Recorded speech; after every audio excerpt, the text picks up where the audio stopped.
Right there. Sorry, I just noticed I look very sweaty and greasy. There's a good reason. I am sweaty and greasy. So, anyway, I just watched. Oh my god, trying to do an important YouTube video here. It's only a friend, you know. Anyway, so yeah, I went to see Dark Knight just now, the new Batman film. Now, I've been looking forward to this for a long time. Chris Nolan, the director, I'm a big fan of, and I mean, his work is great, but Memento specifically is like my favourite film of all time, and he directed that, but he's done other stuff I've loved. I love Christian Bale as well.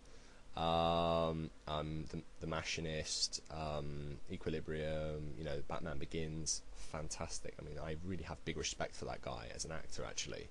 As an artist, he's wonderful, and the film had other major guys in it like Michael Caine, etc. But Heath Ledger, and I was looking forward to it so much, and I was so hyped up, and I saw some early shots from it months and months and months ago, and I was like, oh god, this is going to be fantastic. Ledger's going to be brilliant, and then I found out Heath Ledger was going to be in a Terry Gilliam film, The Imaginarium of Dr. Parnassus. And I was like, yes! I was really excited because Terry Gilliam is like one of my favourite directors of all time. I love Gilliam. And I thought, yeah, this is going to be fantastic. And then Ledger died, and I was really upset. I think I actually wrote a little spoof article about his death because I was just so upset. I just had to get out somehow. No one else seemed to care. I think Ledger was a wonderful actor. So, for me, this film's been hyped up, and everyone else has been hyping it up. And I just, in the last few weeks, I've been really reticent about actually going to see it because I thought, well, it's never going to live up to the hype. But I've sufficiently deflated my expectations for the film. But I have to say I was disappointed nonetheless. I don't know what to say to you guys. Chris Nolan is a fantastic director. The direction in this film is pretty weak. It's not that exciting. CGI, in particularly a particularly crucial part, which you'll see yourself, is really ropey. I mean, really bad. Getting back to Terry Gilliam, one of the things I love about Gilliam is that you look at films like Brazil, which he did in sort of 85, the special effects in that are still impressive today. Do you know why? Because Gilliam didn't, and still really doesn't, use computer animation particularly much. When he uses it, he often uses it for background typey stuff, like in Tideland, where you had like blue screen and you had Jeliza Rose sort of floating through. I mean, if you've seen the film, you know what I'm talking about. But he doesn't tend to use it for the main things. He tends to use models and puppets, which I like. And that's why something like Brazil still looks amazing today. Whereas CGI films that come out today look shit. Some CGI in Batman was awful. I Am Legend, fantastic film, came out earlier this year. CGI again, really bad. So yeah, ropey CGI, poor direction, and this is the amazing thing.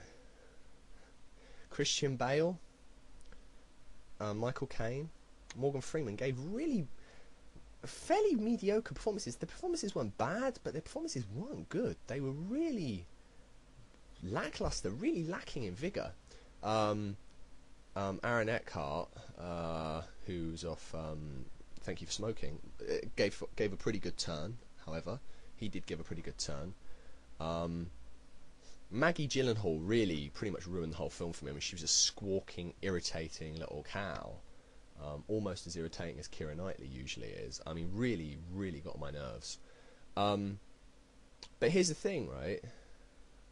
Just really weak direction, weak acting, really disappointing. And action scenes. There was a plot, an interesting plot, but it was really, the plot wasn't what was moving the story on. It was like the film was just an excuse to get to the next action scene, and the action scenes were tedious. So I don't really want to see Batman flying around, going all Matrixy on me or Superman on me. That's not why I like Batman. That's not what Batman's about. And it just looked like too much.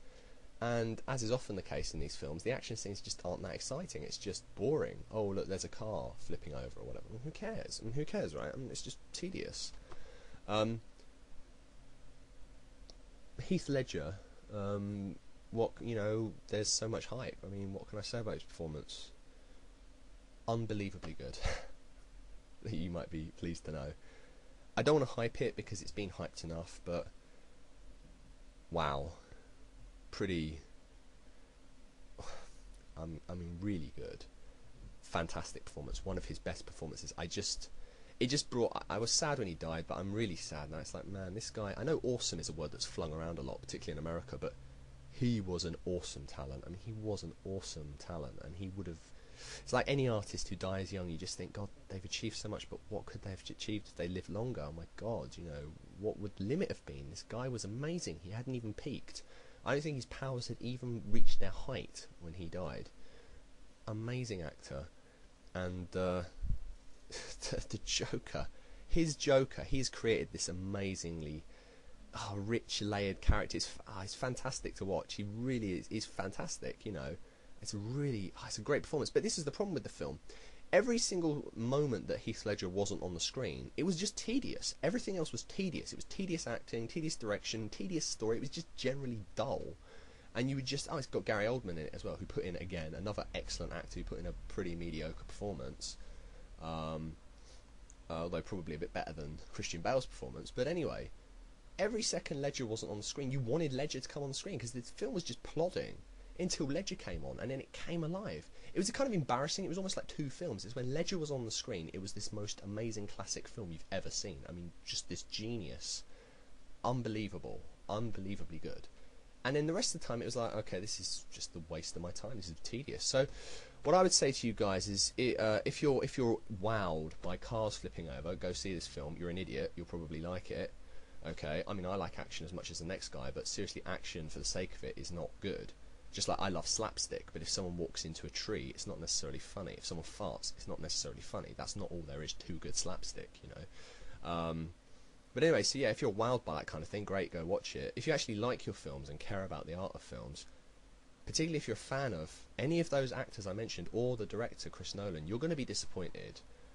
But probably watch it anyway, just for Heath Ledger, because the guy is magnificent. I mean, really, there's no other word. He is magnificent. And I'm glad that he, that his performance lived up to the hype even, and that's saying something. The guy was a real genius. It's very sad that he's gone, and it's a shame that the rest of the film couldn't live up to him, because he was fantastic. So there we are.